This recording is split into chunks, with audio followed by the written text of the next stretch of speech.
Hey everyone, thanks for your patience while I got set up. Really appreciate it. I'm Ryan Armstrong. I'm a production engineering manager at Seven West Media. We work out of the Newspaper House office in Osborne Park. My team, the production engineering team, we're responsible for managing all the cloud infrastructure and automation and continuous integration for the development team who build websites such as thewest.com.au and launched this week perthnow.com.au. It was actually relaunched on an entirely brand new stack after acquiring it from News Corp. So the reason we call ourselves production engineering is kind of akin to the philosophy from Facebook, where the operations teams are embedded within the development team. And just like that, us operations guys sit right with the developers, and we have shared goals and we work towards the same outcomes, mostly. As Hayne mentioned, I'm moving to the US, and on a completely unrelated note, we're also hiring. Cool. So hit me up if you like what you see, what we're doing here. So today's talk, we're going to talk about timeouts as they sit within sort of systems architecture.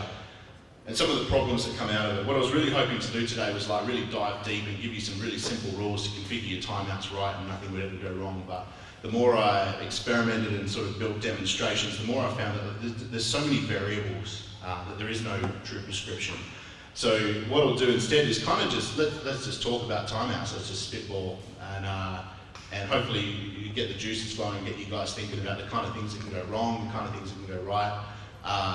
And all the things that are related to it, and hopefully you guys will come out with the best solutions in the end for your use case. So we'll talk about the backstory about where this talk came from. Dive just a tiny little bit into the anatomy of a timeout in the system. We'll go through some scenarios. I will give you one simple rule that is neither simple nor correct, but it is helpful. And then we'll talk about the trade-offs in that simple rule.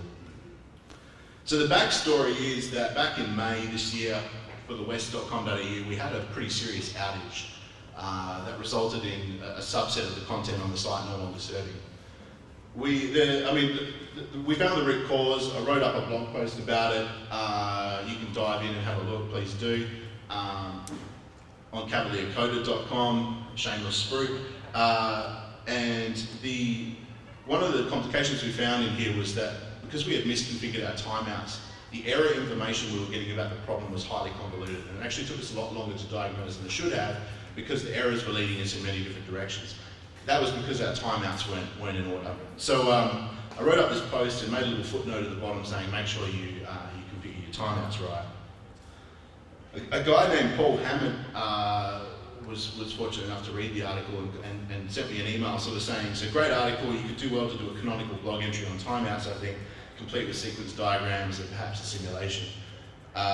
He expanded on this by basically saying that he'd had 3 scenarios in the past with his previous employers where they had similar issues and the error information was convoluted because of timeouts as well. At the time, he was sort of arguing with his engineering team about how timeouts should be configured.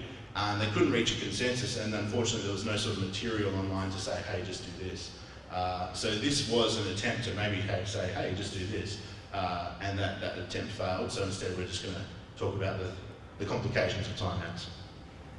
So the goal here, as I say, is just to encourage some thinking around it, encourage some broad systems thinking in terms of finding small changes to make a big difference, not making wholesale system changes, considering the flow of work through a system, and how we can sweat the details.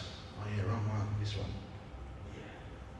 Engineering, thanks man.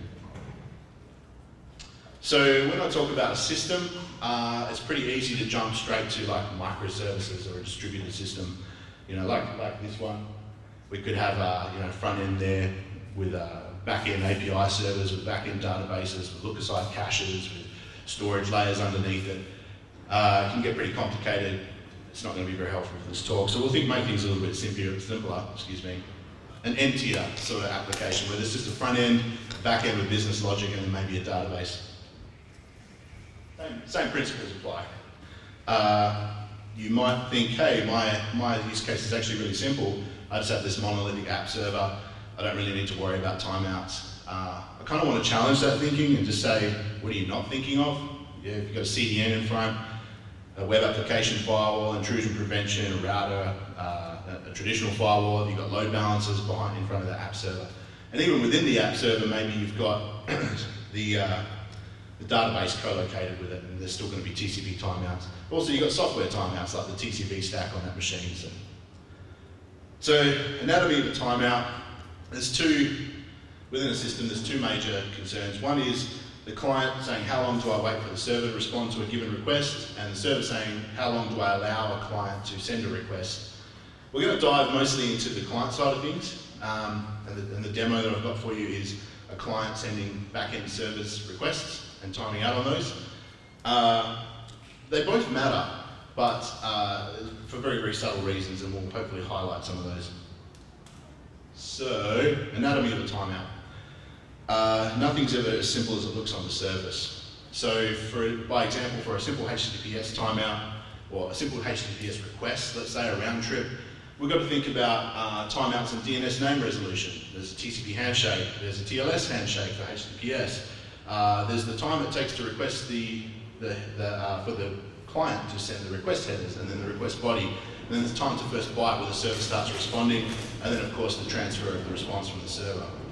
Timeouts are really important in some of these components, right? Like by example, transfer request headers.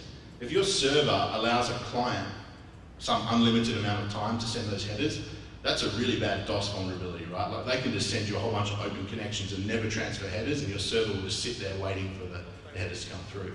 So it's really important that these are kind of all understood on a granular level and that they're configured correctly.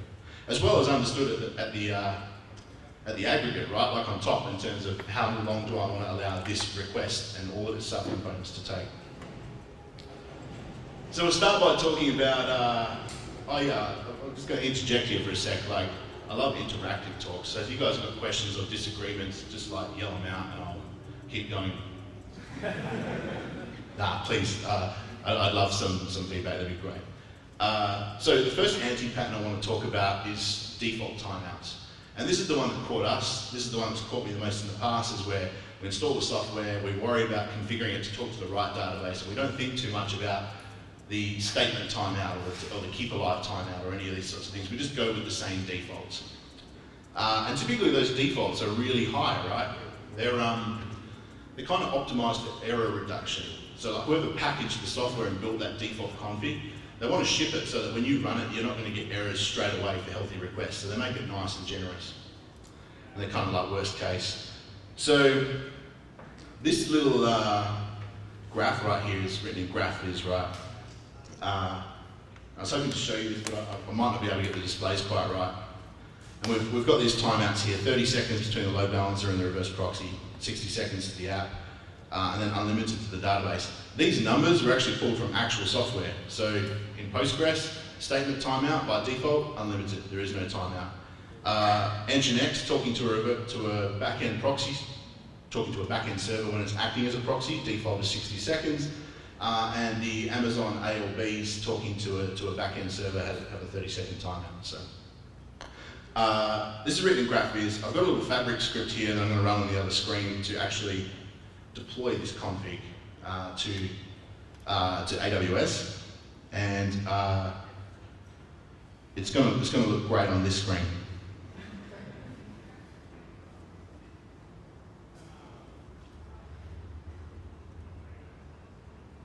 So what this is doing, right, is actually reading this graph and saying what timeout should I configure, and there's about 10 machines running in AWS, and it builds a configuration for each machine and then deploys it. That configuration, where's my other screen? Did I break this just now?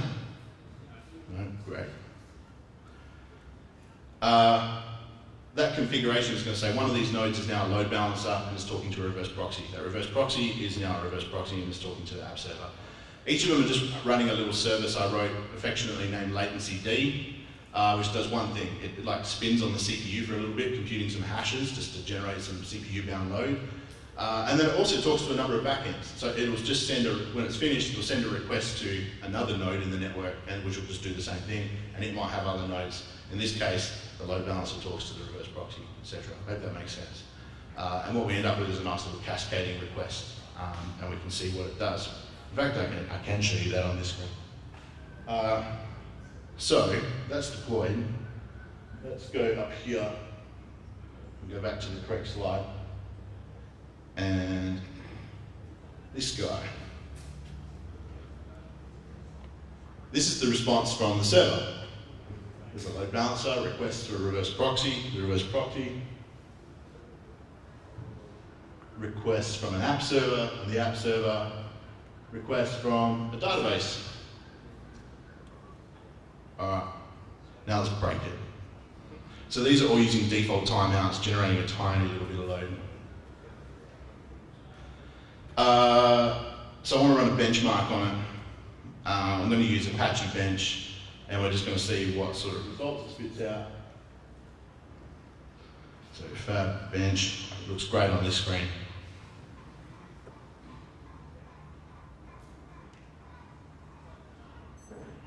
Oh yeah, let's need the IP address of the load balancer.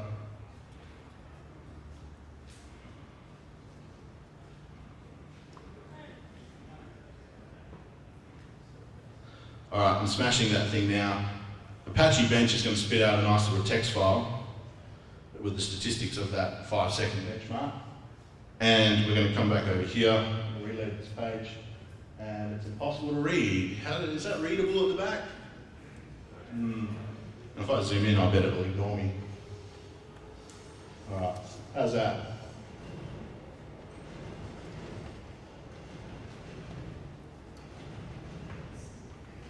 That's performing miserably. Oh, we forgot to pray to the tech demo gods, right? Has anyone got like a Raspberry Pi I can sacrifice? Just like a small sacrifice, small demo. Oh,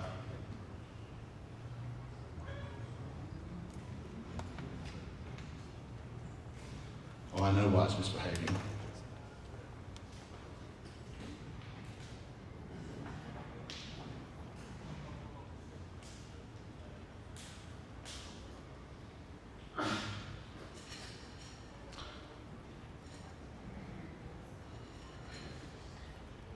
All right, let's go back here.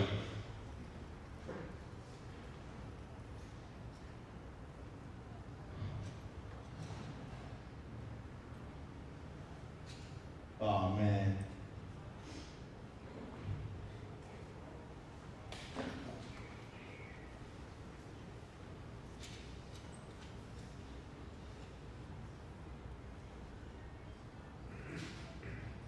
Default timeouts. There we go.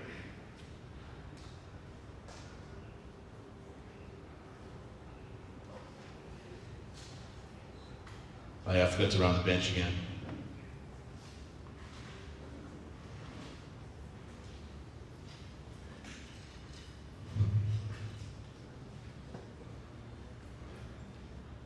Here we go. All right, we're in business. I'll take that clap. All right, so those statistics from Apache Bench have showed up in here. Basically what we're seeing is completed requests, 106. That's our throughput over 5 seconds, right? There's no errors listed. 50% of the requests finished in less than 47 milliseconds, and the longest request was 58 milliseconds. That's entirely acceptable. But the whole point of our default timeouts is that they're miserable and we don't want them. So what I'm going to do now is I'm going to configure the database server to misbehave. I'm going to deploy that config again, but now I've told the database server to behave as though it's under too much load. Maybe there's I/O contention, maybe there's too many requests. And we're going to run that benchmark again.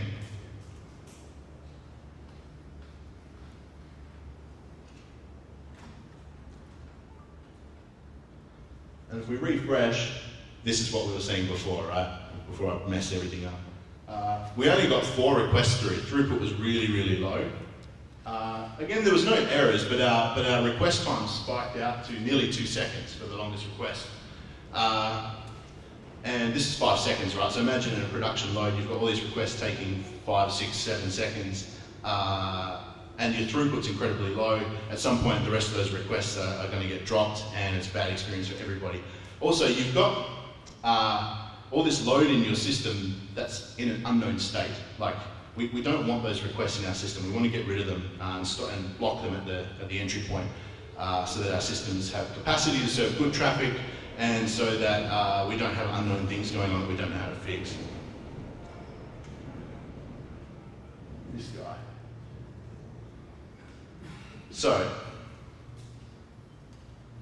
oh man, Chrome's driving me nuts right now. All right, let's talk about the next slide.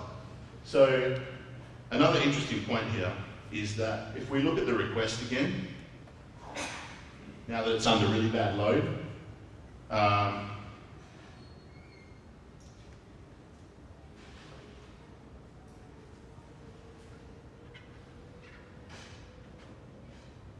where's like page down?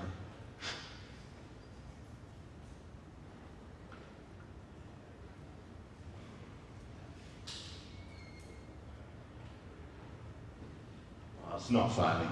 All right. The point here being, all right, let's use words. The database is misbehaving, right? But those timeouts are incredibly high. At some point, we're going to exhaust that timeout, and the back end is going to talk to the database. And its timeout's really generous, right? Remember, the app server has an unlimited timeout talking to Postgres. So the app server is going to say, I've got no problem here. However, the load balancer's got a 30-second timeout, right? And the load balancer is going to say, I've been waiting 30 seconds, I'm going to cancel this request. And in your logs, you're going to see the load balancer saying, the application server didn't respond quick enough. And the logs on your application server are going to say, I've got no problem here. Everything's as it should be. Which is actually incorrect, right? Because the database is the problem, and the connection to the database is the problem. That's where we want the error. So let's move forward with these. Otherwise, I'm going to be like super long. And you guys will be super bored. All right.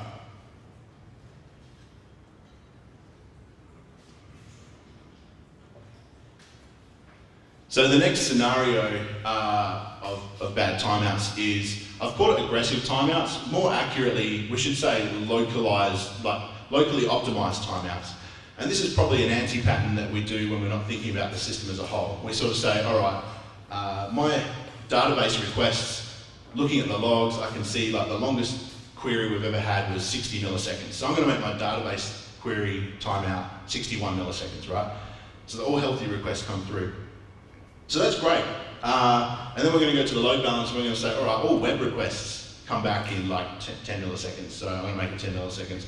The problem with this is that as load increases, you have the same problem about error obfuscation in the sense that wherever the error happened, it's not where you're going to see it. You're going to see it where the lowest timeout is. Wherever that choke point is, that's where the error is going to surface, right? And it's incorrect. Also, you're going to can, in this scenario, and I won't bother to try and show you, sorry about that, I put so much effort into getting this right. The problem as well is that a whole bunch of healthy requests are going to fail, right? Because maybe the query took 60 milliseconds, maybe the load balancer took as long as normal, but something else has got a locally optimized timeout that doesn't take the whole system into account, and it's going to can that request, right? We don't want that scenario either.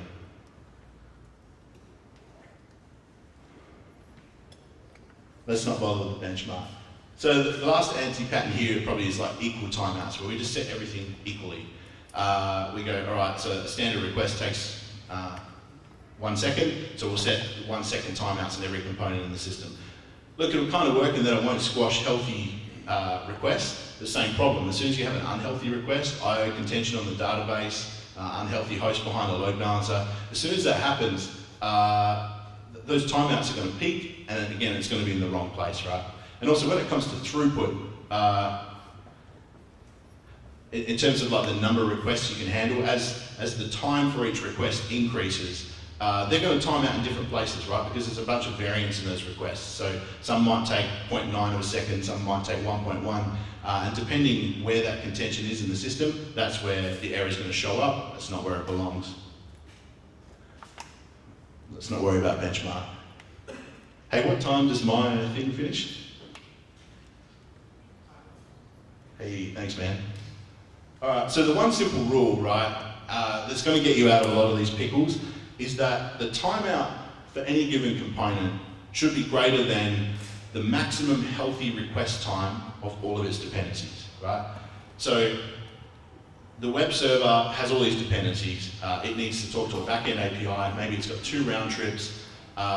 Let's not worry about the database and stuff behind it. All we need to know is like the next step in the chain. So all of my dependencies is this backend API server, 2 round trips. I know that the maximum healthy time for that request is 500 milliseconds. So my timeout for each of those requests is going to be 500 milliseconds. The timeout for me is going to be 1 second, right? Sort of taking the whole system into mind. And what you end up with is this nice cascading pattern where the device closest to the user has the highest timeout, and the device furthest from the user has the lowest timeout. The result of this is that the minute one of these components misbehaves and it exceeds its timeout, the error is generated right there, right? Like the component that requested from it is going to get it's going to time out, it's going to log the error and say, hey, the database misbehaved, the API server misbehaved. And the rest of the network is not actually going to see a timeout error, it's going to see a back-end API, back-end gateway timeout somewhere down the line, right? So your logs actually tell you straight away where the error exists. And if you've got some distributed tracing, like I was hoping to demonstrate here, the tracing will also tell you exactly which component was misbehaving.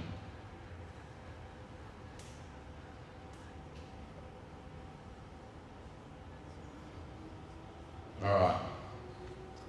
So load characterization. This is really important. How long is a healthy request? How long should my timeout be for this next component?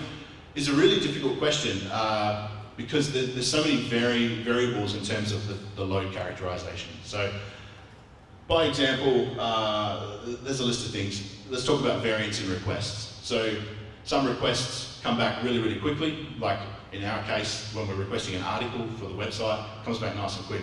If I'm requesting a listing of articles, like I want an RSS feed that's got 100 articles in it, that's a much slower request. That variance is really important because I want to make sure that my timeouts allow enough time for that healthy, heavy request. But at the same time, I want to make sure my timeouts are low enough to constrain those quick timeouts so that when something goes wrong, the error bubbles to the surface, right? So the intention here, I suppose, is that you need to reduce the standard deviation of your request as much as possible and keep the characteristics of each request as similar as possible.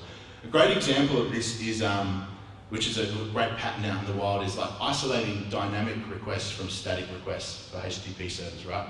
Like if you're configuring a PHP server, all your dynamic requests will go to the PHP engine, or your static requests will go to Nginx or Apache, and they'll serve the static content.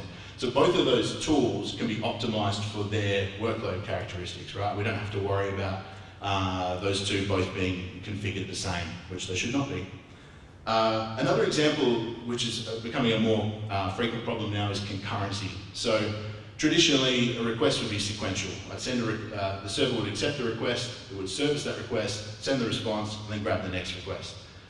Looking at applications like Node.js using the event loop or Go with Go routines and concurrency, these servers now will grab a request, send off a back-end API request, and then grab the next request. They'll actually service all of these requests interleaved effectively at the same time on a single thread. So when you're setting timeouts, it's not calculating the rate per second that you expect for these requests is a lot more difficult because, in the example I was hoping to show you, we can actually get like 1,000 requests in a single second that are all misbehaving, right, because of concurrency.